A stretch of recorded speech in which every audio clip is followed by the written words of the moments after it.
నేను శుంకర్లాగా లేను. మరి అలాగున్నాను సింబాబలి చేస్తున్నాను, అది చేస్తున్నాను, ఇది చేస్తున్నాను. నేను నాతో తోపిక ఎక్కడా లేదు అని మనసులో గర్వించి దేవుని దగ్గర మాట్లాడుతుంది. దేవుడికి బాధకరంగా ఒకటి నీతిమంతుడిగా మార్చబట్టి ఎవరు బాధ చెప్పండి అండి. నీ ఎంత నువ్వు నీతిమంతుడిగా అయిపోయావా అండి? నీ ఎంత నువ్వు నీతిమంతుడిగా అయిపోయావా? ఎవరైనా సరే నీతిమంతుడిగా నిన్ను నువ్వు తీర్చుకోకు. నిన్ను నీతిమంతుడిగా చేయకు.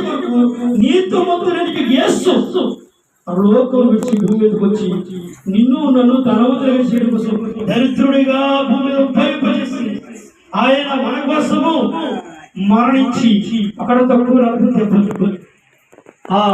ఆ మూడు బ్రేకుల మధ్య వేలాడి భూమి ఆకాశం మధ్యగా ప్రాణం పెట్టి తిరిగి ఆ ప్రాణమును పెట్టుటకు అధికారం ఉన్నదని, మళ్ళా ప్రాణమును తిరిగి తీసుకోవడానికి అధికారం ఉన్నదని చెప్పి మళ్ళీ తిరిగి 3వ దినం లేచి అన్నాడు, మీరు పాపమును విడిచిపెట్టి నీతిమంతుడైన యేసు రక్తములో కడగబడితే మీరు కూడా నీతిమంతులే. దేవునికి స్తోత్రం కలుగును గాక.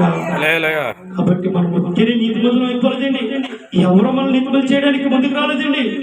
యేసు క్రీస్తు ప్రభుల వారు ఒకరే ముందుకు వచ్చారు. కానీ ఆయన మాత్రం ఎక్కడ పెడతారు తెలుసా? అక్కడ పెట్టుకో.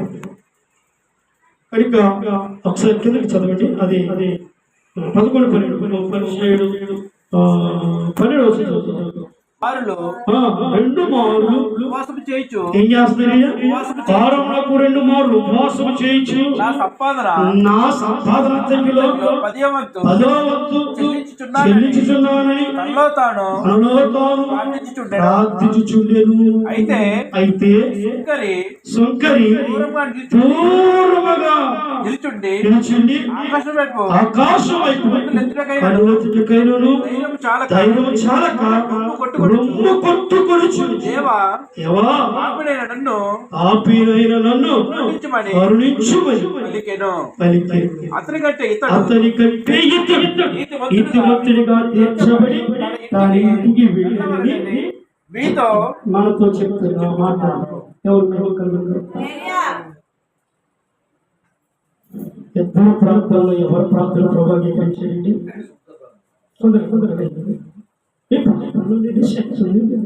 మరి ఉన్నవాడు ప్రార్థన ఫస్ట్ నీకు దేవునికి సంబంధం ఉంటే ఆ శక్తి నీలోకి వస్తుంది. ఎవరికెవరికి సంబంధం ఉండాలి? దేవునికి. నీకు దేవునికి సంబంధం ఉంటే ఆ శక్తి నీలోకి వస్తుంది. నీకు దేవునికి సంబంధం లేకపోతే